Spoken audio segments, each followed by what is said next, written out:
Hi there. Welcome to the Sober Circle channel. Enjoy this speaker tape.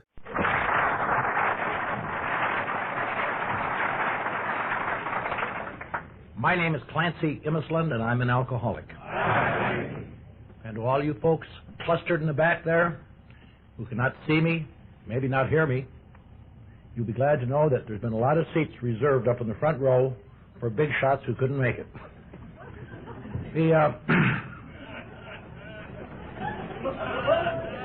So just do the best you can back there. God love you.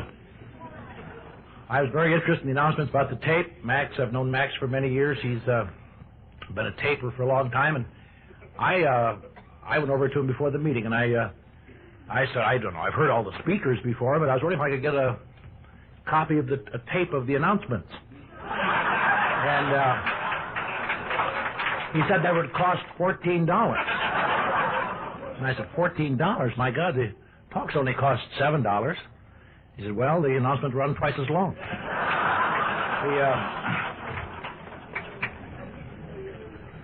I really should wait till I get my transportation money before I start talking.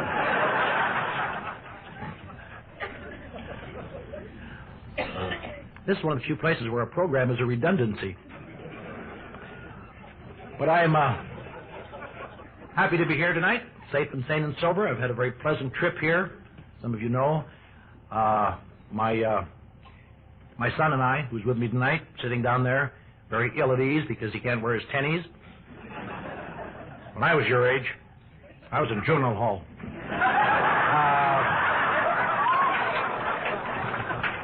But we came on the train. Every year, once a year, we take a ride on the train somewhere. And this year we came to Omaha.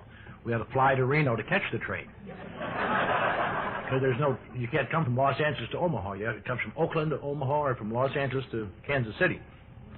And so we stopped in Reno, and we looked at all the gambling hells, and I pointed out what not to do. I showed him. And then we caught the train and came here. And it's nice. Traveling with a lively 13-year-old boy in a bedroom on the Zephyr is very similar to traveling third class on the Bulgarian State Railway. It is many things, but it's not boring. And I had called I don't want to give away their anonymity. I'd called the Shettlers, and the S's up in B, and now they won't know which Shetler it is. Up in B, Bermuda, and told them not to have anybody meet us because the train gets in at 5 o'clock in the morning. There's no sense having anybody meet you. And the train came in, and we had just been rousted out by the porter, and we were tired. And I got off that train, and the station that I remembered was closed down, and they had a little Quonset hut or something. That was the Amtrak station. It was dark and cold. And I thought, oh Jesus, this is just beyond belief.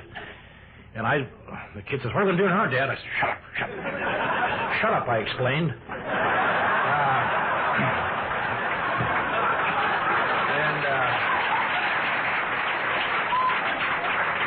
I was most glad to see an old friend of mine, Click W., the well-known Sioux City Dairy King, had come down to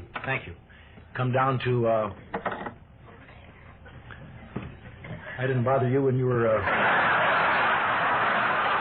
interjecting your personal remarks among Chapter 3. But a lot of warmth in this program, I'll tell you that. But he came down and met us and was very gracious to drive us out here. I was so glad, boy. It was bad that we got here and they had no reservation for me. And I was going to call the Shettlers up in B. But they finally found it. I guess the room clerk's downers wore off momentarily. Oh, here's your car. We've really enjoyed it. I want to thank the committee very much for inviting me. I want to thank the Shettlers especially for being very gracious.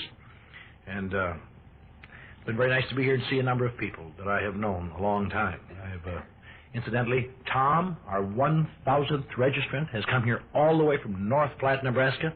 And before the meeting, I sent him to get me some coffee because he explained to me that when he first moved to North Platte, he played my tape a lot.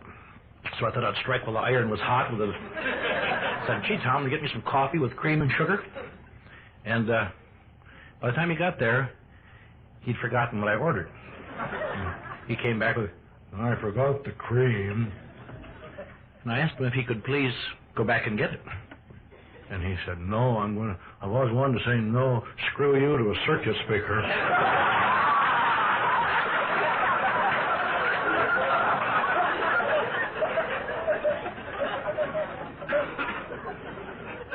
But I don't bear any grudges. Tom, God bless you.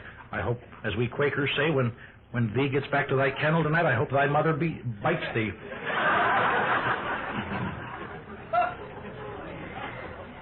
It's been a very good convention. I think for a first roundup, you've done a fantastic job. I think all the speakers I have heard have been very good, and I very much enjoyed Sybil. I've listened to her for years. Sybil was in charge of the central office in Los Angeles when I got sober, and she was already kind of a legendary figure. And she was kind of controversial. And it's been my experience in AA, if you're not controversial, you ain't doing nothing.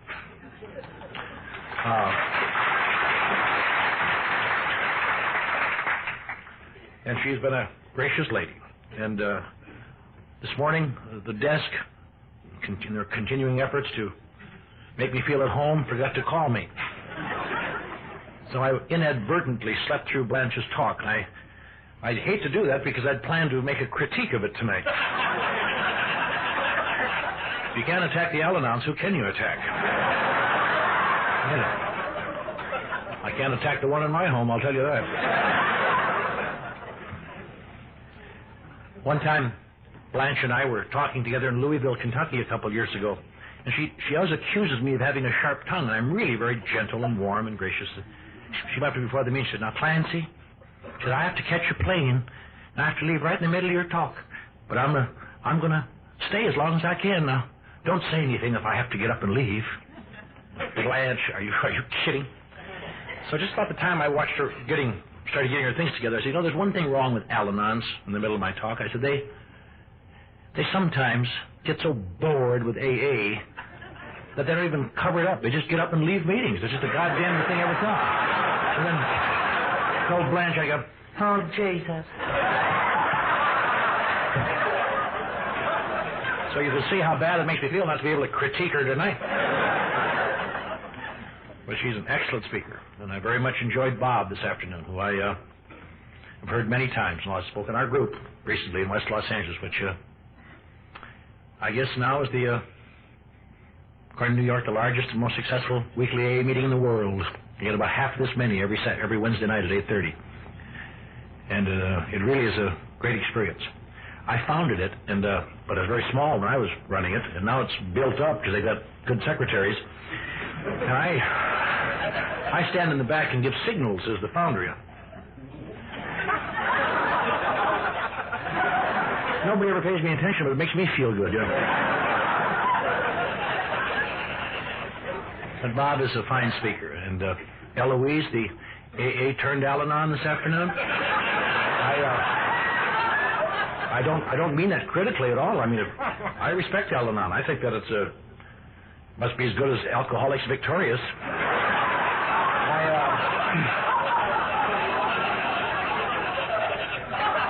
There's going to be a meeting, the convention, I understand, of Alcoholics Victorious in Omaha this autumn. I hope none of you are progressed to the point where you're able to attend. You know what Alcoholics Victorious is? It's people who are now ex-alcoholics and don't go for all that AA crap of staying sick. You are an ex-alcoholic, and you are now recovered. And you don't have to go to meetings. You don't have to do anything. You're well. And I think that's wonderful. I understand they have to keep changing their letterhead.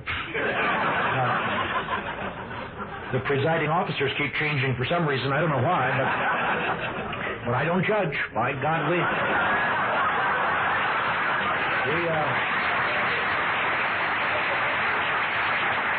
I don't judge. I just report. I don't know what made me think of this, but let me tell you something.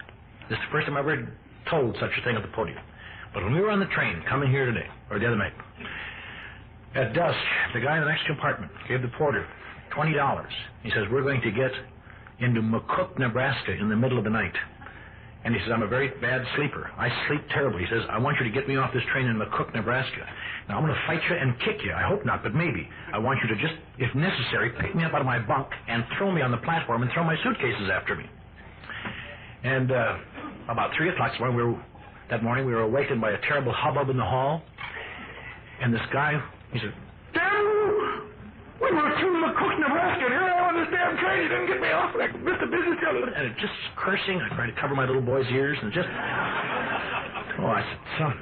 And finally, the guy thought we were going to kill him. And he finally just went in, slammed his door in his compartment. I tried to be nice to the porter. I said, gee, that guy was pretty mad, wasn't he?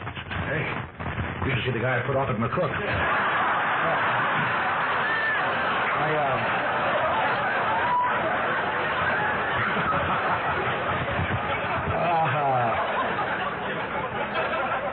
I think in all my years in AA, that's the first time I've ever told a joke from the podium, a formal joke, and I want to thank you all for listening to it.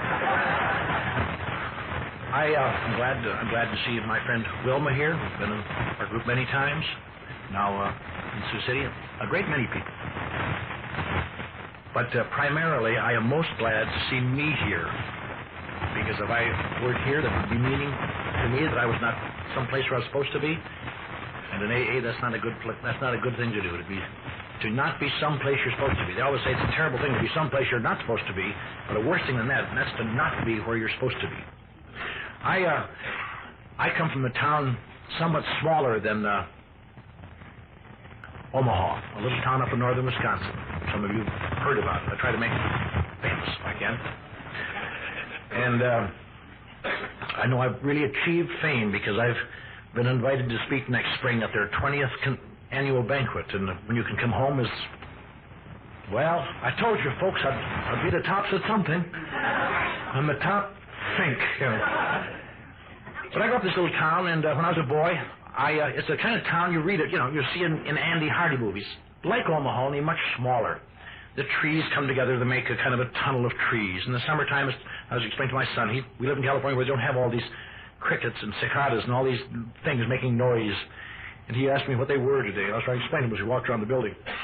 And in the summertime, we'd get together, and there 2 little rivers came together there, and they made another river which went to the Mississippi, and we'd get together and make rafts and go out in the water and have fun. And in the fall, I guess it's that way in Omaha, it's that way in California, it got cold, crisp.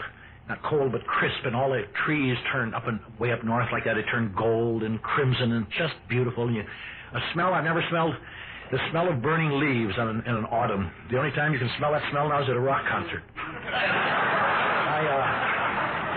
But for a long time, it was a lovely smell. In the wintertime, the snow falls, and since there's, not much industry there's no dirt, and it's just like a Christmas card, little chimneys with the smoke coming off, and churches, and just wonderful. In the springtime, the snow melts, and to me, the first sign of spring for years and years, still is kind of down deep, is that when you smell lilacs, you know spring is here. That's the first flower of spring. And you know you're going to fall in love any minute, and just hope that someone you like is here.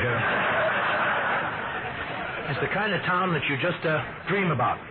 And I grew up in that kind of a town, and I just couldn't wait to get out of the goddamn place. I wanted to go where there were big buildings and gangsters and Jimmy Cagney and tar and dirt and early in the Second World War, I was about 15, and I was just beginning my junior year of high school, and the war had been on about a year, and I thought I knew all about the world, because every Saturday and Sunday I went to the State on Saturday, into the Badger Theaters on Sunday, and saw all the movies, and I read Life magazine, and I was thrilled by the war and all these things, and early in 1943, very early, I told my mother I was going to go to Superior on my vacation and visit my aunt. And instead, I hitchhiked to San Francisco. Anything I'd ever dreamed of, on the map it was about a page and a half. But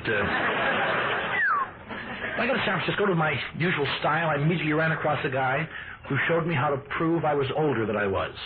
I could prove I was 16 rather than 15. And when I was 16, I had this thing I could prove I was 16. He sent me to the Coast Guard office on Market Street.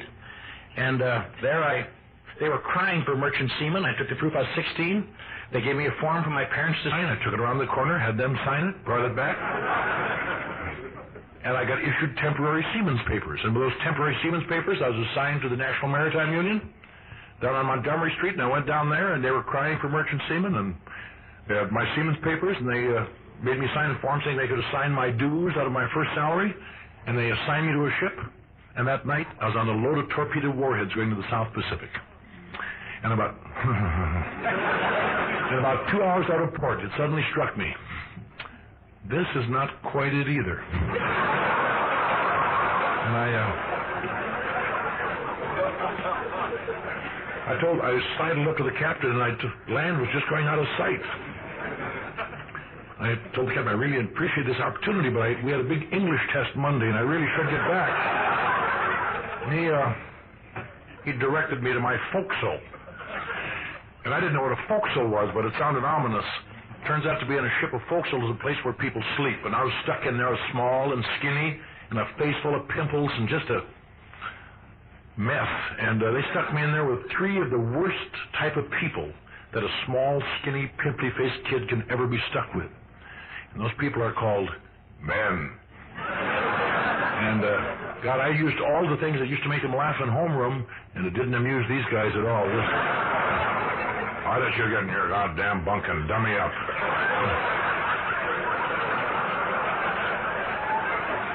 And I lay in my bunk, and I just quivered. I was just shocked. I realized I'd made a terrible mistake, and I didn't know what to do about it. I had that feeling many times in my life. And these guys were talking about their last night in San Francisco and the things they had done, and I just was appalled. I'd never heard of anything like this. And if it went on in Eau Claire, Wisconsin, I never heard about it. And I started to get seasick, and these guys were talking, and it was just dreadful. These guys were talking about experiences they'd had with the opposite sex, their various types, and I knew that Lutherans didn't do that. I don't know about it, I felt I must be amidst of a bunch of Catholics. And don't misunderstand me, even at the age of 15 in Eau Claire, Wisconsin, I'd had sex. But I'd been afraid, and I'd been apprehensive, and I'd been alone. I didn't,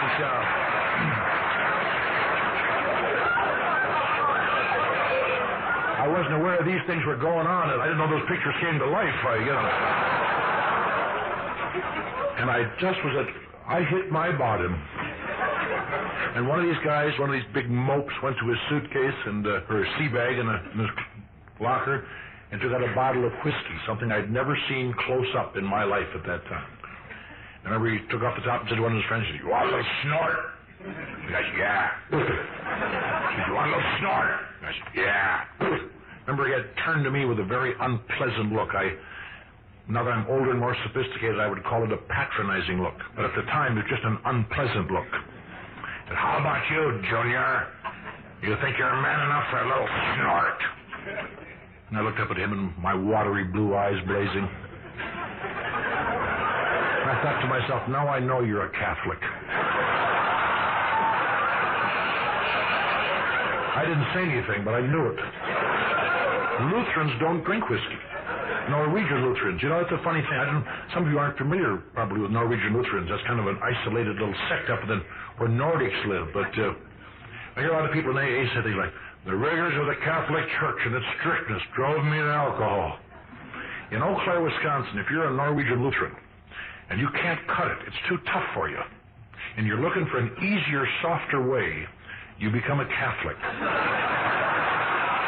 If you don't mind your minister wearing a black dress. I don't judge him. I just tell him. But that guy, and even if I weren't a Lutheran, I wouldn't drink whiskey, because I promised both my mother and my grandmother I would never drink whiskey. And even if I hadn't promised them I wouldn't drink whiskey, I wouldn't drink whiskey, because what I knew of life was from the State and Badger theaters in Eau Claire, Wisconsin, pretty much. And in my era, good guys on the screen didn't drink. Bad guys drank. Errol Flynn never drank, seemed to me, as far as I could judge. Guys like Basil Rathbone drank all the time. Buck Jones never had a drink in his whole life. rustlers named Slade drank. Let's go kill Buck Jones's horse.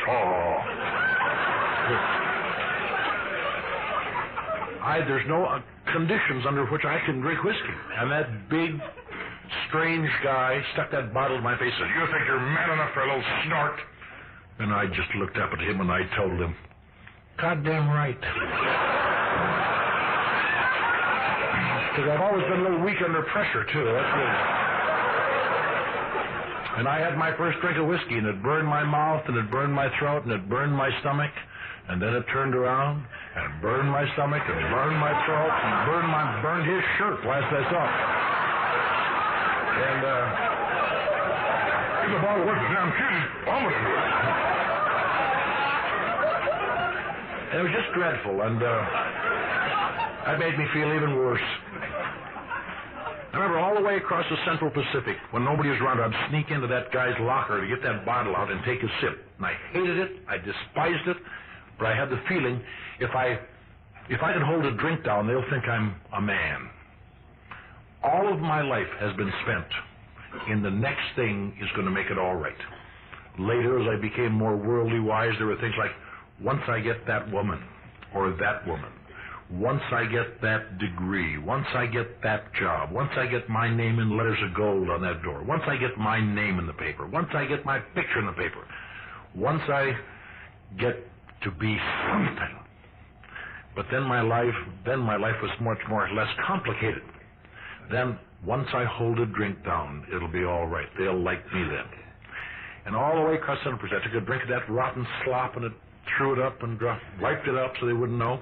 Remember a day out of Pearl Harbor about, I took a drink and it burned my throat and burned my mouth and burned my stomach and stayed down. And I remember thinking, now if I could just do it and not make a face. Just there. And as I was thinking about that, for the first of thousands of miracles that have happened in my life through alcohol happened that morning. And I searched for a word to describe that feeling, and I never have been able to find it, really. Some people say when alcohol throws the switch, or when alcohol transforms something. The closest I can come, I'm sure most everybody here might understand this. That feeling of temporary omnipotence. Just a boom, the switch goes on. Some guys have it the first time they drink. Some guys drink for years before it happens. But when it happens, you know it. And my pimples fell off, and I gained in stature and wisdom instantly. If I'd have known a sea chanty, I'd have sang it, Yo-ho-ho, Jim. And then I threw up, and the pimples leaked. But for a few moments in time and space, that was the first time I can remember, I felt the way they looked. And I don't mean they, those three guys on the ship. I mean they. Anybody here knows who they are. You can always spot an imposter in AA because they say things like, who's this they they're talking about? I'll tell you who it is. It's them.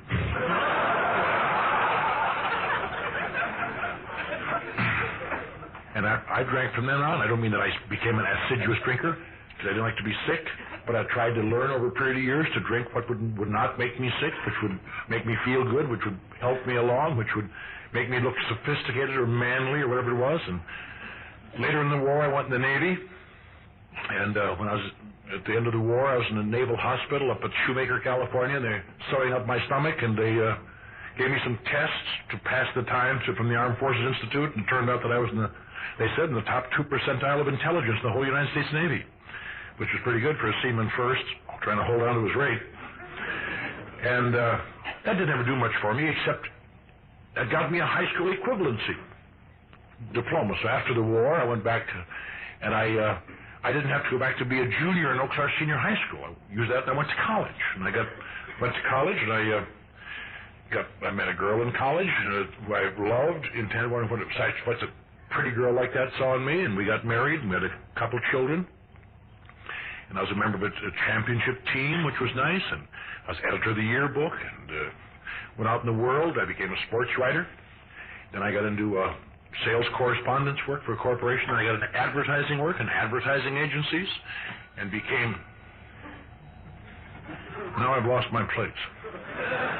My name is Clancy, and I did pretty well. And I'll tell you something. Drinking helped it all come about. I hear people today sometimes say, drinking is terrible, that damn alcohol ruined it. In my life, I never had a friend as good as alcohol, ever. The best friends you have come and go as you get cross with them, or they move, or you move. The woman that you fall in love with forever, you may not remember her name next Wednesday. Cities come and go, jobs come and go, states come and go. But by God, a drink is a drink wherever it comes.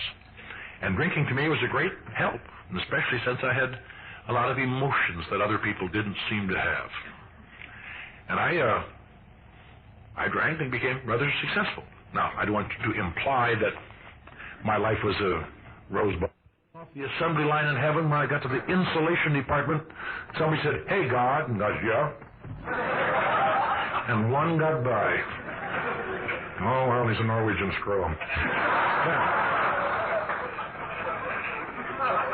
And it seemed to me that I overreacted to things. Another feeling I had a lot in my life, although I never really identified it, but I could feel it. I saw it. I can see it in retrospect.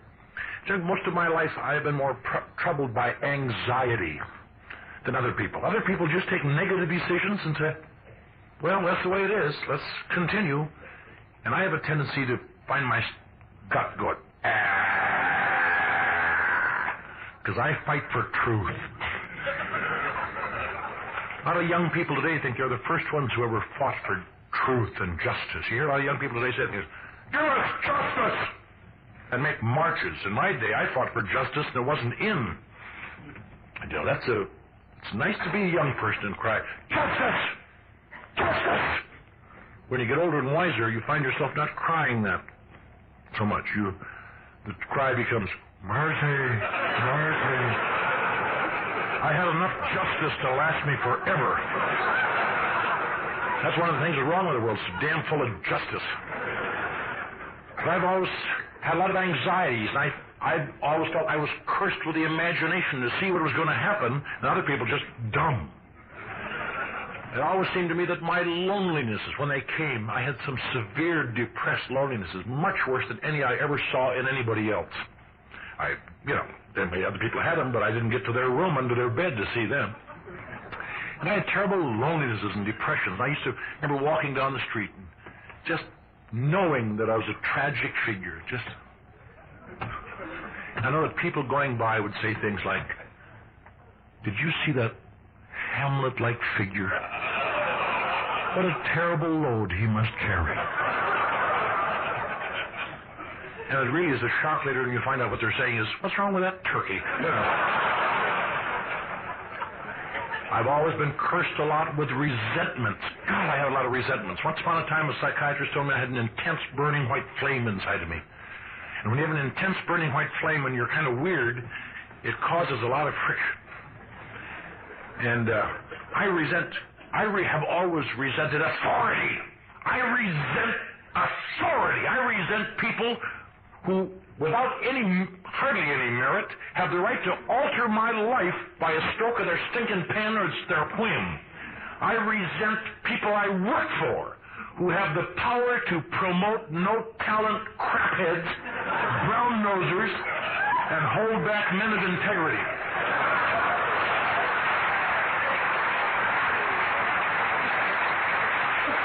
I resent them. Now, I look back over my life. I don't resent my subordinates. I have a basic feeling of contempt for them. Because they're sheep. Most of my life has been spent in resenting people to whom I feel inferior and feeling contempt toward people to whom I feel superior. The only thing I have a shortage of is people I feel equal to. I've had a lot of feelings. One of the worst feelings of my life, I never identified it after I was sober a long time, is the feeling of no feeling. It's like an emptiness. The only way I've ever thought to describe it is it's like there's a hole through your gut.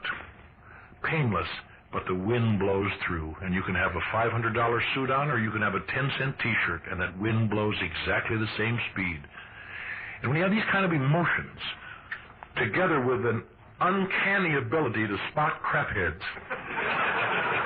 which was a great advantage in my youth, turned bad later.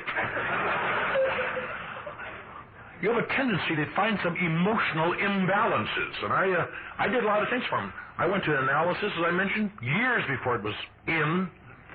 I went to an analysis. I was a young advertising executive on the way up, and I was slick, and a lot of people put down analysis in AA. I never do. I think analysis is great.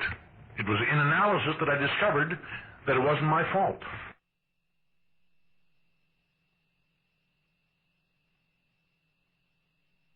That I'd been victimized by the depression, by my parents' divorce, by running away to sea too young, by a lot of things. I remember, and it's funny, and I think most alcoholics have a victim streak about 6 feet wide and 2 feet bodies, and it doesn't take much to make us feel victimized. I remember him saying to me, "You mean to say, Mr. Immisland, at that time in your life, you didn't even have a bicycle?" And I thought about that for months. Sit at a bar and just drink and think. And I had a mental picture of myself as just a tousled-haired boy with rosy cheeks and a few freckles on his nose, saying, "Daddy, couldn't I just have a bicycle?" "No." That never happened, but I could believe it happened. It took me 3 months to remember nobody else in our neighborhood had a bicycle. That was the Depression. One kid did, and we beat him up. But when you're feeling victimized, I discovered a lot of things that happened to me and left social and psychic scars, and I felt sad over every one of them. But there's only one thing wrong with analysis for people like me. I wouldn't say for you, but for myself. It takes such a long time to realize that as you learn more and more about yourself, it isn't changing anything. It's still rotten, and you feel bad. But now you know why. The best analysis I know that is it's like being on the deck of the Titanic after hitting the iceberg, and everybody else rows away at top speed, and you go around the ship examining exactly what happened. And you may be the only one with the answer eventually. I found out what happened, It doesn't do any good to know what's happening when you're going down. It's just...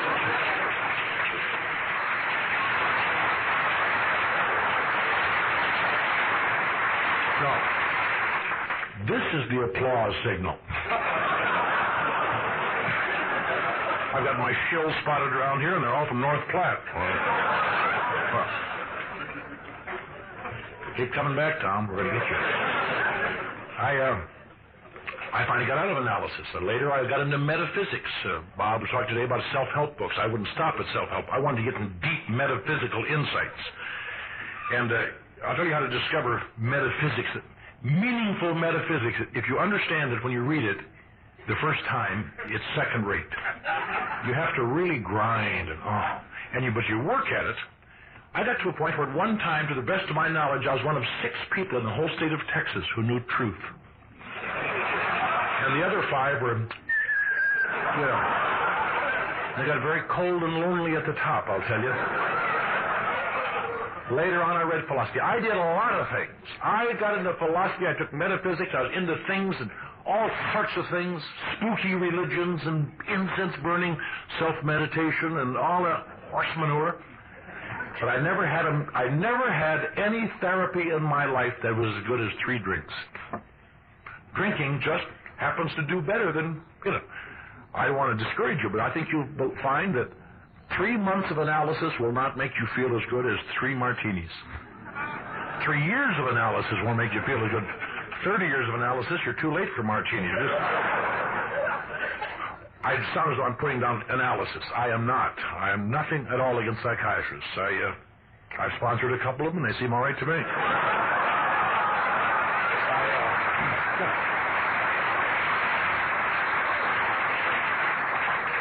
Except when they look at me as though they're wondering, what do I really mean? And I say, I really mean what I mean, good for me. I explain. Nothing has ever helped me quite so much as drinking. Just a few drinks to relax. That's the only reason I ever drank. I'm one of those alcoholics who goes berserk and, takes a glass of beer and leaps out of bushes on passing nuns and... I'm a sensitive, intelligent guy who has had a lot of bad breaks. Now, I did very good sometimes, but unfortunately, sometimes I get into town and with this ability to spot crapheads and being held back and like Prometheus to a rock with my family, I have sometimes had a tendency when you're upset, then you have a few drinks, and sometimes you get so upset you drink just a little more than you should, just to relax, and then comes the ultimate irony of life. The very same crapheads that make you drink are the very same ones that talk to you about your drinking. Aren't you drinking too much? Yeah. Then the indignity of that is so great there's just nothing to do but brood. Now, so it's caused some ups and downs in my life. For instance, in the early 1950s, in the suburb of Chicago, I was one of the Junior Chamber of Commerce Young Men of the Year. I was working in an advertising agency. I was on my way up. I had a wife and a couple kids and a lawn and a dog. And just about that time, I began to realize the whole town was full of crapheads. I worked for the win position, and the place and show lived on either side of me. And through a series of bad breaks and misunderstandings, to capsule this, by the end of that same year, I was playing piano in a whorehouse in San Francisco. But I'm not putting that down, different strokes for different folks, we say. It's very hard to work that sort of experience into an advertising resume later. That's why most advertising resumes have big holes that say self-employed during this period. But I always reformed again. I always blamed my church for that, because I'd been ingrained so strongly to be good that I never seemed to be able to sustain any enjoyment in evil. And I don't mind being evil, but I can't sustain enjoyment. And I can't stay good, and I can't stay bad. And it just makes for a very unpleasant life. The harder I try to be good, the greater the need to be bad. And the more I try to be bad, the greater the need to be good. There's no guy in Los Angeles named Matt Campion who says things like, well, he says, every time one door closes, another door opens. That's very beautiful. But I've told him, Matt, what do you do when you're just in the hall and you're not syncing with any of these doors? Clank, I missed that one, So I always reformed. My wife and children were stuck on a farm in Wisconsin, my little girls. And I ran into a guy who was hitchhiking to Texas that I'd been in the Navy with in San Francisco, and so we went to Texas. And I got there, and I put on a burst of reform, and I got the job at the El Paso Times, then I got a job in an advertising agency there. In a year and a half, I had my family in. A wife and 2 kids had come down. We had another little girl. One thing about my family, every time we reunite, there's a baby born 9 months and 16 seconds later. And a year and a half later, I was on the faculty of the University of Texas at El Paso. That was my moonlight job. In the daytime, I was writing a weekly thing for the El Paso Times, and doing great, except that, unfortunately, El Paso's full of crapheads. And through a series of bad breaks and misunderstandings, I'll tell you, if it weren't for Juarez, El Paso would be untenable. And one day, as it must, these old square, fuddy-duddy goof deans called me in and accused me of being bizarre in Juarez and giving the college a bad name. And I hadn't been bizarre by any standards now, but bizarre then. And I just realized there's no sense to try to explain to these kind of people, because after a while you get to identify. Squares are squares. There's no sense trying to explain nothing to them, because they're just, But there's no way to explain us. We were talking to Jim and Bernie yesterday. We were joking about it.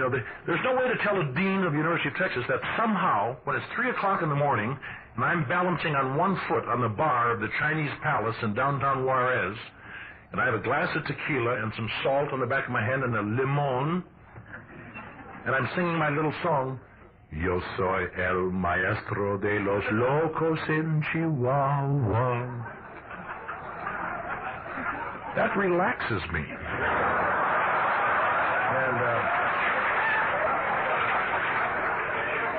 And they insist that I go on the wagon to hold my job. And since my wife was pregnant, or just over being pregnant, and she had a little baby at home, I couldn't do anything about that. So I went on the wagon, and through a series of bad breaks and misunderstandings, the next autumn I was in the Texas State Insane Asylum in Big Spring, Texas. And I was not there as an alcoholic, I'm glad to say. I hadn't sunk that low. I was there as a suicide. If you can't drink, there's no buffer. You just, oh, Jesus. I like to talk about that. I was in there as a depressive.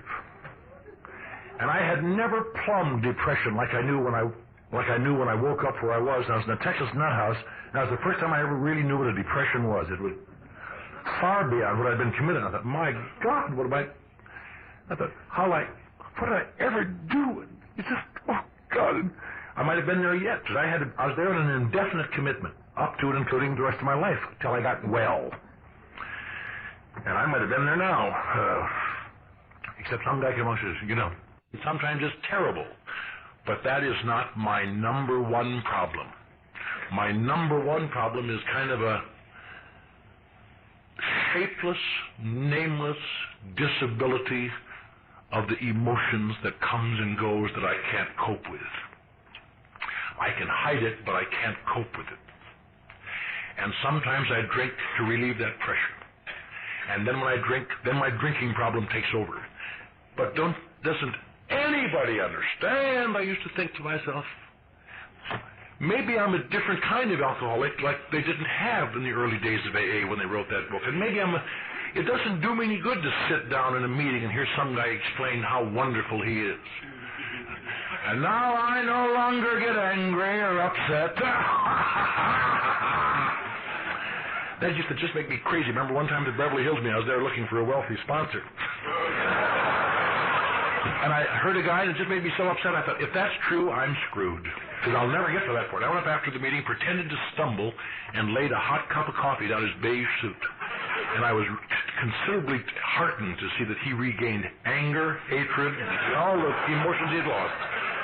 Gave me some kind of a chance. You dumb little son of a bitch!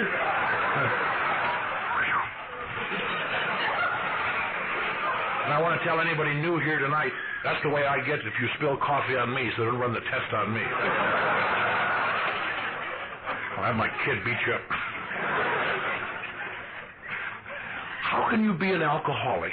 And I bet there are a number of people in this room now who are wrestling with that, because that is the most common problem I know. The drinking problem, but am I really an alcoholic the way they are? Them. Those alcoholics. And you can go to meetings sometimes for days and seem like weeks, and you'll never find out that you're like them because they talk about what they used to be like and how good they got it now, and you never hear much about the little bridge. How do you get from there to there? I can get there, but I can't stay there because I fight all the time. And I want to just for a couple of minutes talk about this, because this is the most important fact in my life. I believe I would give my life for my son, who I think I love more than any other male in the world, but I wouldn't give up AA for my son. I love my family. Today I have a couple of granddaughters. One is 10. Hardly still working on being a father, and I've got granddaughters. I'm working on my image. I'm going to get a black shawl, and I'm going to get a pipe, and I'm going to... Well, honey, gonna be hot one tomorrow. But I haven't got the roll down quite perfectly yet. I want to introduce it at the next family reunion. Well, here's some candy, honey. You like me better than your other grandpa? I'm not quite so blatant about it now. I still do it, but a little more slick. But how can you be an alcoholic when your problem is not really alcohol? Alcoholics are people, when they get sober, it's better. Now, what do you do when you get sober? It gets better momentarily, and then slowly it gets worse. Like all of those things I always look for. I'll tell you something. The name on the door, the picture in the paper, the prestige, the power. I had all of those things to a limited degree. And I'll tell you something funny about them. They all work. They all make everything all right. But only briefly. And then the old feelings come back, and you got the thing that was going to make it all right. So you got the thing you're going to make it all right, and the feelings too. So it's got to be the next thing. And AA, full of people who can't understand that my case is different somehow. I wish it weren't. I wish I were like those people. If I could just find the place I fit, I would be all right.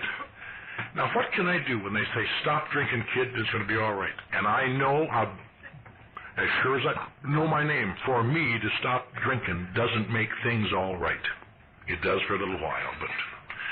Now, I'm glad I survived long enough. I'm glad that I got so sick and goofy that some of those old-timers got into my head and screwed it up. So I thought, the last thing I've got is my intellectual integrity. Christ, I got that. But I'll tell you, probably the greatest thing that ever happened to me was when I found out what was wrong with me.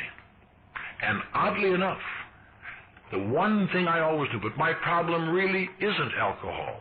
I'm glad I survived long enough at AA to discover that may be the only valid belief I had on Halloween 1958. Alcohol is not and never was my problem. If alcohol was my problem, I would not be here tonight. I wouldn't need to be. Because I'll tell you, if your problem is alcohol, if all of your life is pretty okay except when you drink, and then you go crazy, and then you get sober, everything's all right again, till you drink, and then you go crazy. And then you get sober, everything's all right again, until you drink, and then you go crazy. I've got a way to solve your problem. Don't drink. Next time everything's all right, for Christ's sake, hang on. Just hang on. You can join Alcoholics Victorious and go to Omaha this fall. If your problem is alcohol, AA is unnecessary. You're in the wrong place. Because AA has no tools to help people whose problem is alcohol. We have no tools to deal with them. And even if we did have them, you shouldn't have to be here. You say to yourself, baby, that stuff is eating me up. I ain't going to drink it no more. And that's the end of it. But if it turns out you suffer from what I suffer from, you may die wondering what's wrong with you. It's something that people think is alcohol, because it sounds like alcohol, and we talk a lot about drinking in AA, but it isn't alcohol. It's something called alcoholism. And the difference between alcohol and alcoholism is more than just a three-letter suffix. It's the difference between a specific thing and an illness. If your problem is alcohol, when you sober up, no further therapy or treatment is required. You just say, hey man, that's enough. Good. But if you're an alcoholic, if you suffer from alcoholism, when you sober up, unfortunately for you and me, it looks exactly the same to our loved ones, to ourselves, to well-intentioned people who are treating us, to kindly people who are ministering to our spiritual needs. It looks exactly the same. And no one ever seems to know that the hallmark of alcoholism is merely this. It continues on into sobriety. Only you can't see it anymore. It's underground. And it manifests itself in emotions. And you are sober and theoretically well, but you're still having deep problems. And everyone who's been in through that mill, and all of us have who are AAs here tonight, know that terrible feeling. I am sober, and it was nice for a little while, but here come the emotions back again. Unfortunately, being sober doesn't change facts, doesn't change ill treatment, doesn't change rejection. Alcohol is the only buffer I got against things being intolerable. And I'm supposed to be well when I haven't got it. And how the hell? And you hang on. And people pat you on the back and you try to graciously accept it, but you just know. Doesn't anybody understand? So unfortunately, in sobriety, they don't have any tests to give you. They don't, there's no balloon to blow up to measure how your anxiety level is just about to choke you. And the highway patrol doesn't have any white line to walk to indicate that you're secretly terribly afraid today and you can't tell anybody. And there isn't any drop of blood that you can take out of your ear that'll say, this man really needs a lot of love. He needs understanding and love. Because when you're sober, baby, you're all right. Now, come on, stop whining. Remember what you've done to your family and shape up. And, man, you do the best you can. I never worked so hard in AA ever as I did to stay sober when I had no way to go. That's the hardest I ever did. I remember maybe some of you done things. I've gone to the extreme of saying, I got to hang on here. I'm going to start a new regime tomorrow. I'm going to get up an hour earlier, and I'm going to have breakfast for the first time for years. And I'm going to sit and rap with the kids at the breakfast table. Then I'm going to go to work a little earlier, and I'm going to work today. I'm not going to be there late. And at noon, maybe I'll take a walk through the park. And the afternoon, I'll work, and I'll come back, and I'll come home. I won't stop for a damn martini with those guys, and I'll come home, and maybe I'll set up a little garden in the backyard, and I'll putter around, and I'll sit down and have dinner with the folks and kids, and maybe after that I'll read the paper. Maybe the kids will come up and say, Daddy, I'm having trouble. Who was the president before Lincoln?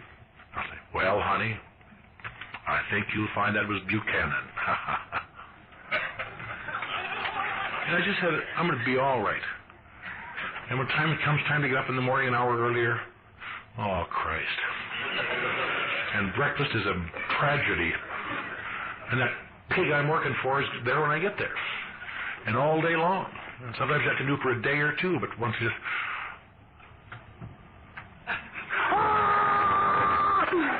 boom, boom. Because that doesn't help sensitive people. I got to find a place I fit. And alcoholism is a strange illness. It measures itself in emotions, and the hallmark of the disease of alcoholism, it turns out, thank God I survived to learn this. The hallmark of alcoholism and the deadly aspect of alcoholism is not that you can't get sober.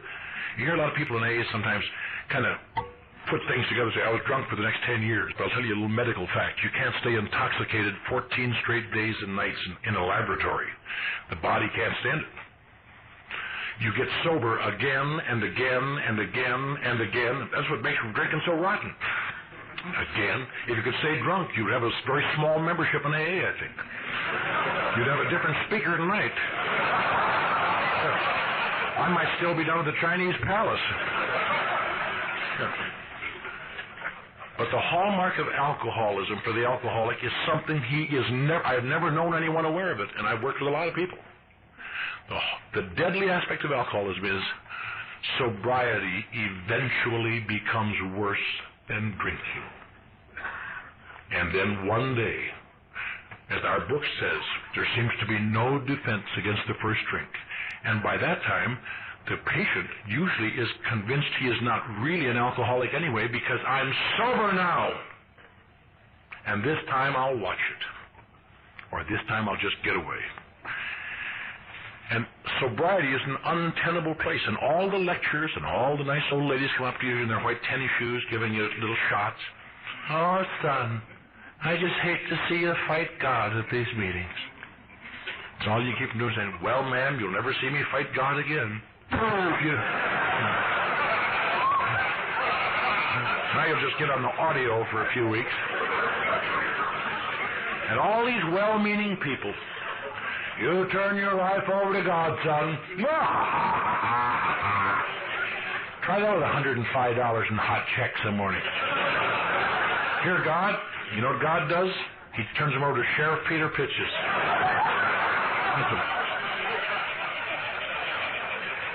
Well, if you're feeling guilty about your past, why don't you write your inventory? God, I'd give $1 million to avoid the memories I have, and some plumber wants me to renew them for him. Do you still like me? Yes, I do. Wait till you hear this, baby. Is it really going to help me to have him know that I used to be married to a sheep outside of Butte, Montana?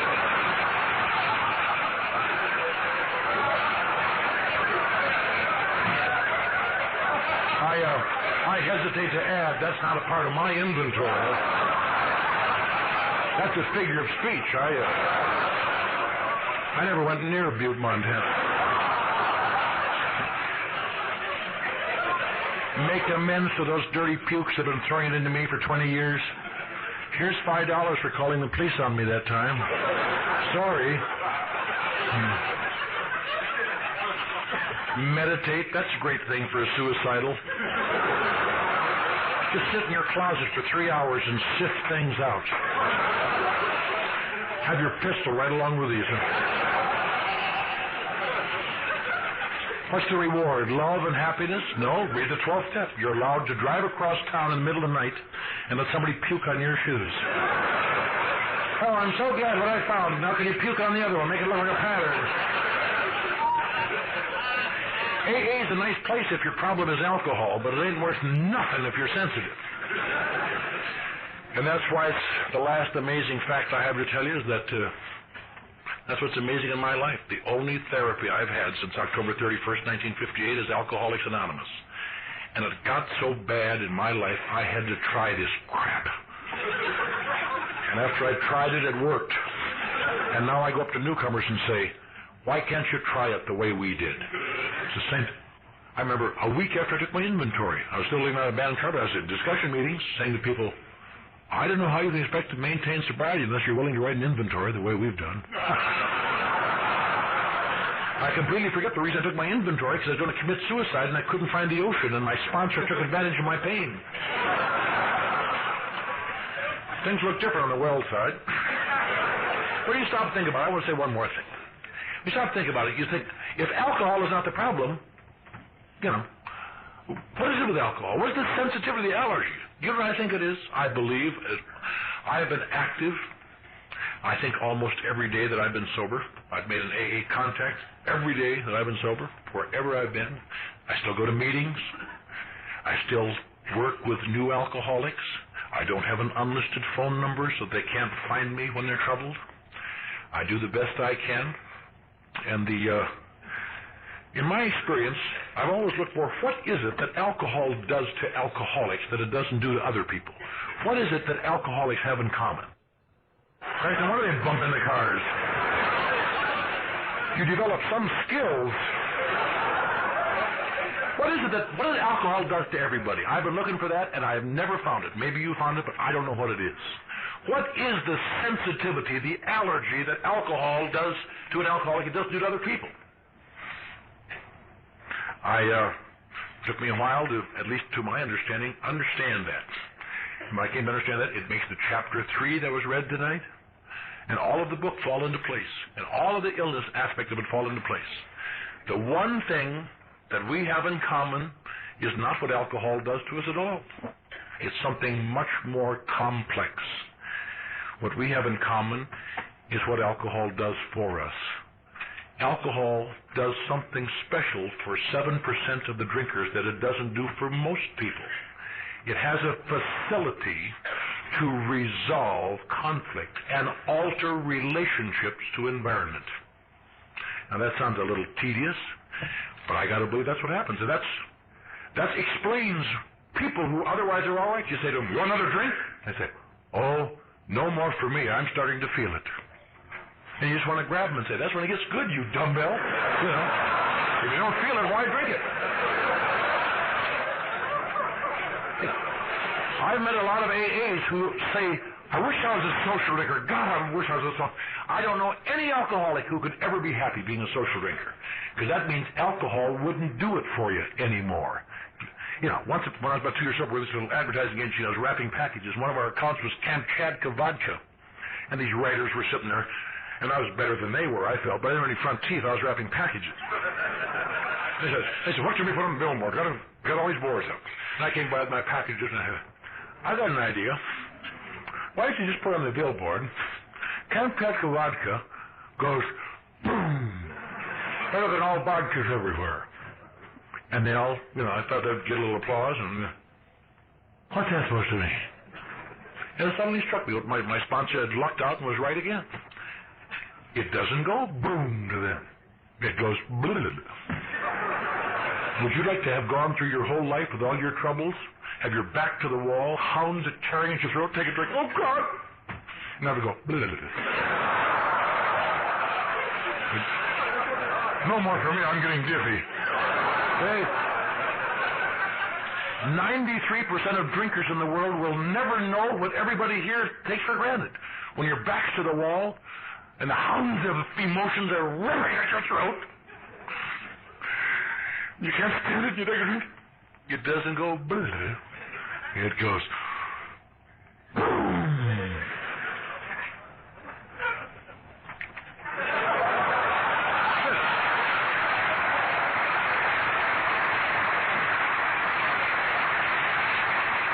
Nothing may have changed, but by God, it looks like it's changed. That's all I'm looking at.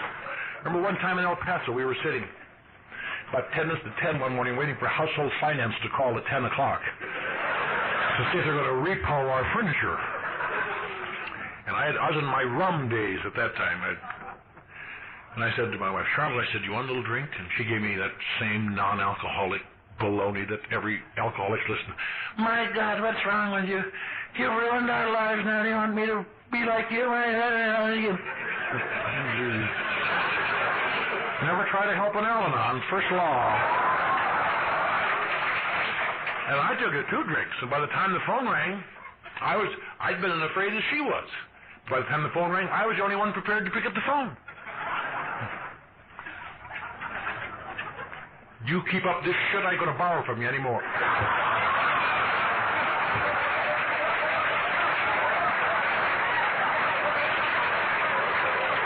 Nothing had changed, but it looked like it changed.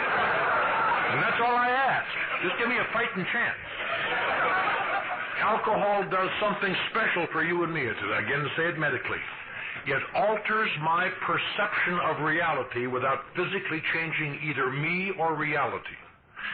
And it's the best thing that can ever happen. The only thing wrong with it, if it does that for you, little by little, you lose your ability to deal with reality unchanged. And by the time alcohol gets to be a problem, reality, sustained reality, has become untenable because your tools are either never developed or have gone dull. And people like you and me, the very blessing we have, I can alter the world. I know of nobody under any therapy who in 10 minutes can change from a suicidal, depressed, broken man and 10 minutes later be in a bar smiling and saying such things as, "You with anyone, Granny?"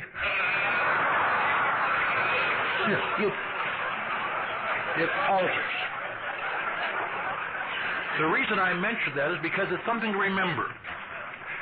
That is what alcoholism is. It's people for whom sobriety has become untenable, no matter under what emotional guise, and whose answer to change sobriety has now become untenable. And that particular disease of mind and body is called alcoholism. And once you got it, you got better than a 95% chance that you're going to die from it. And you sometimes see in AA, well, at least 50% of the people here will never drink again. Not true. I think it would probably be safe to say that a majority of the people in this room will die from alcoholism. Not because AA doesn't work, and not despite what Bill Wilson said, but when they quote Bill Wilson, they always leave out one little qualifying line. Remember he said, 50% of the people who come through those doors will never drink again? But he didn't say that. He said, 50% of the people who come through those doors and make an earnest attempt to practice our program will never drink again. We always leave out that little qualifying phrase. Most people will reject AA before they understand what they have to do. We think of AA like a church where you give up doing things.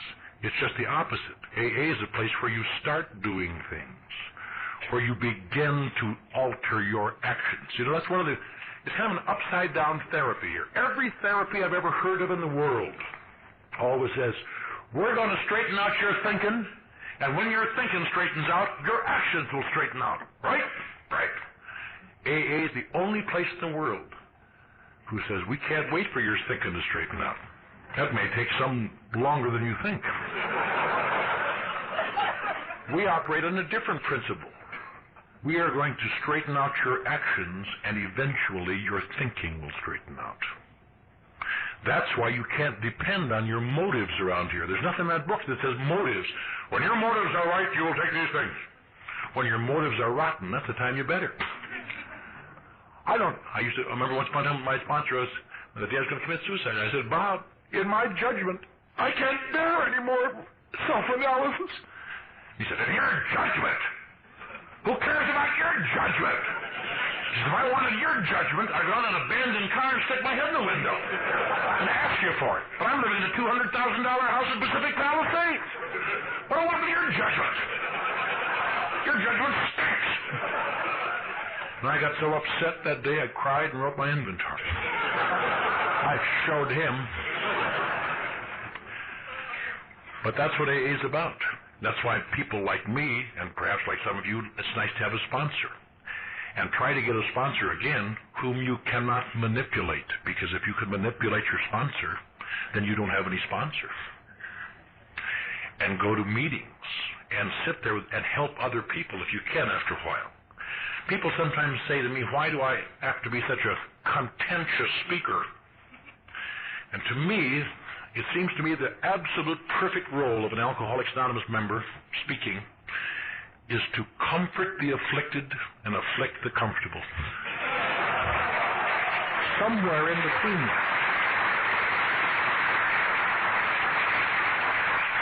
Sometimes you get the wrong impression. You think you're here to get wonderful and spiritual. Sometimes you hear people say, "I no longer go to meetings. God and I walk alone." And it's very touching. Except eventually God seems to say, "Why don't you have a beer, kid?" Then they come back. People become sometimes so wonderful here. Sometimes after just a few months of sobriety, you just want to touch the hem of their garment and just be cured of your narcissism. But that's not the point of AA.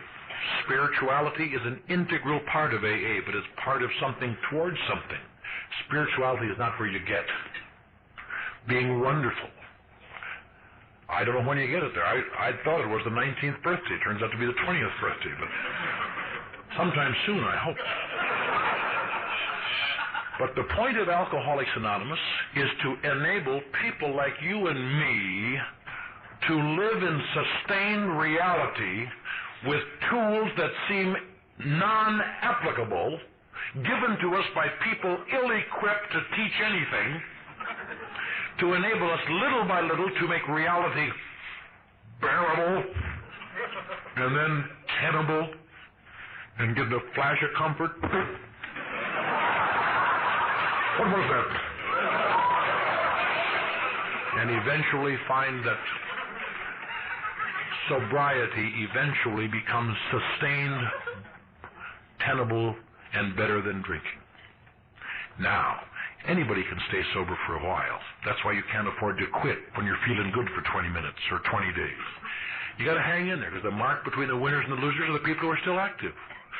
I have nothing to hear from anybody who is no longer active in AA, because as far as I'm concerned, they're moving out. They're floating out, and they don't even know it.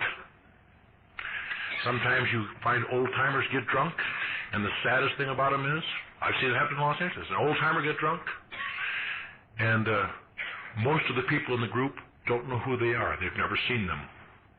Then you see other old-timers come out of the woodwork and come back to meetings for a while till the memory dies off. And I'm not putting them down, but I know that I hear people say they don't have another drunk left in them. I think I got another drunk left in me, because I'm in great shape. God, I pitched a doubleheader last Sunday and won a trophy for our group of the best AA team on the West Coast. They weren't going to let me pitch, but it's my ball.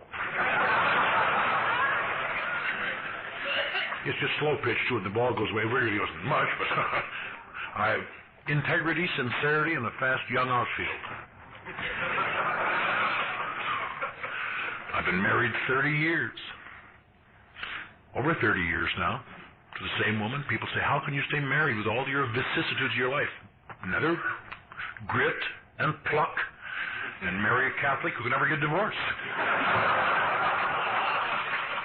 That's a kind of a funny thing now. I was raised to despise, not to distrust Catholics. Now some of my best friends, my job is to get the family off to Mass in the morning. Raise hell. Get ready. You're supposed to be ready for Mass. Some of my, it's a funny thing. I used to hate Catholics. Now some of my best friends are priests. Of course, I wouldn't want my daughter to marry one. But the point of, I just want to say, in sitting down, as I sit down, the best analogy I've ever been able to find of what AA does and how it works for people like me, maybe not for you, but I think it does. It's like this. I think that all of us are born, and somewhere emotionally or psychologically or psychiatrically inside of us, there's some kind of a scale. And for people like us, no matter how you get there, I've never seen anybody come to AA who, by the time they wrote their inventory, hadn't started to understand that they were suffused with lack of self-worth and guilt from whatever the reason, no matter how deeply buried. But it's as though the scale is out of balance. And on this side, there's a black, inscrutable, heavy square that just, it gets worse and worse in everything you try. You try to chip at it, you use therapies that chip at it, and you read books that chip at it, and you take all sorts of things to chip at it, but sooner or later it comes back. And one thing drinking has done for me in my life, with drinking I can make the scale disappear temporarily. But then it comes back and the scale's a little bit more. And it gets so bad, and people say, it's going to be all right. And you can't even explain what's wrong. You're just out of balance. You don't know what the hell's wrong. And you go to AA, and there's no help. They say things like, well, just ignore that side of the scale. We're going to work on the other side of the scale. There's nothing wrong with the other side of the scale. But they give you a little bucket full of sand called actions and a little spoon. They say, now you just work on that for a while. But that won't help. And one day that scale starts to move. And one day you keep taking those actions and you're in balance. I guess that's the day the desire to drink goes away, maybe. And you got it. And I'm happy and grateful. But through some coarse celestial jest, there seems to be a tiny hole on the bottom of this one. And every time you get that baby right where you want it, oh, it's wonderful. I can stop scooping now. God damn it.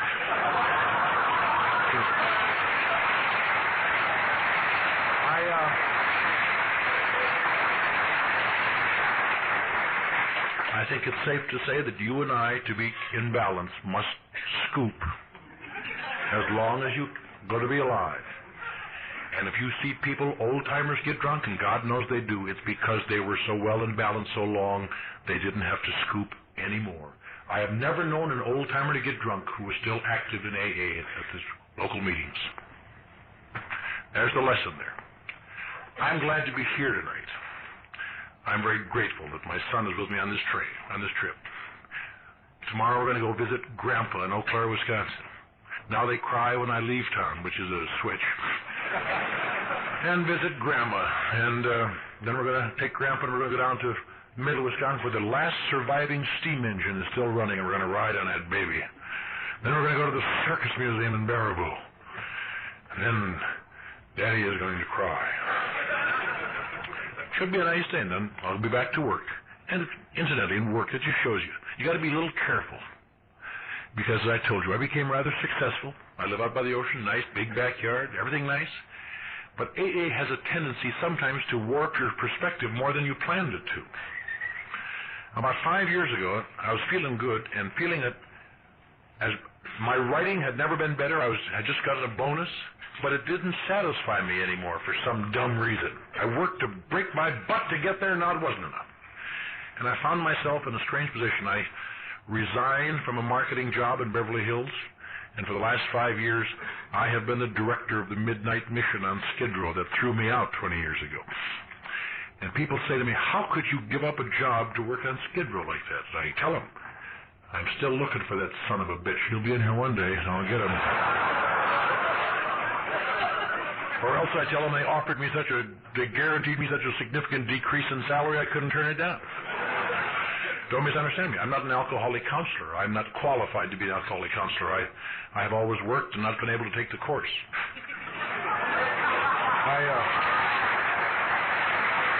No, you misunderstand me. I'm not judging. I'm merely reporting. Because I'm not controversial anymore. But what I do is run a mission on Skid Row. Some of the guys are alcoholics and some aren't. And we feed 150,000 meals in that building every year. And we bed down 50,000 men, and they're all broken men. And we find dead men in our alley almost every day. And I go out on the curb and prop up a guy who's fallen down. His head is smashed open. I try to hold him up and wipe away the blood till the paramedics get there. And it sounds all very dramatic and wonderful. But I'll tell you something. When I get on the freeway to go home out to the ocean at night, I feel about 1,000% better than I did when I left a big office and jumped into a new car and went home. Now, don't misunderstand me. I cannot, if you're new, if you stay sober and work this program, we cannot guarantee you your own mission.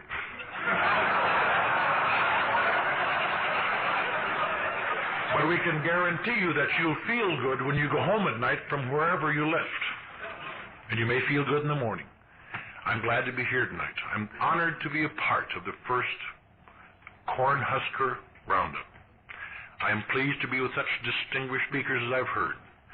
Tomorrow morning, interesting thing. Franklin W. is known in his state, Mississippi, among the inner circle as the Pope. People go to visit him and be made cardinals here and there. And I think of all them poor Italians looking for the wrong man. He asked me to say, I wouldn't say it, but he asked me to say, I am not he, but he is coming soon.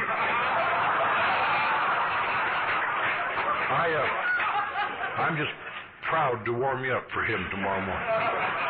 But the most important thing of all, I'm glad that I have a family, and I'm glad I have a home. I'm glad I support my parents in their old age to help them overcome this heartache they had for me when I was young. I'm glad that I can walk down any street in America. But most of all, I'm glad I found out where I fit. You know, I thought I'd fit when I thought, where am I going to fit? And I'll tell you something, I never, ever found out where I fit, either before AA or after. And I have looked everywhere. Where am I going to fit? I never found the place I fit. And I'll tell you this, I'm glad I didn't, because it would have been such a weird place, I wouldn't have liked it. The lesson that you got to remember is this. You will never find the place you fit. It won't be in Wahoo, Nebraska, and it won't be in Salina, Kansas, and it won't be in Jefferson, Missouri, and it won't be in Anaheim, California, and it won't be Dallas or any place else. What you learn here is that you take strange foreign actions and allow, in moments of doubt, your direction to come from people who you're not quite sure what they're up to. And little by little, you'll discover that you're never going to find the place you fit, that instead, you are going to change until you fit wherever you are. You're going to fit here, and little by little, tenuously, out there, with them. And one day you're just like them, and one day you begin to patronize them. Just want to watch TV again tonight, huh? I'm going to have fun. And that's what it's about. AA is a place to become comfortable in sobriety.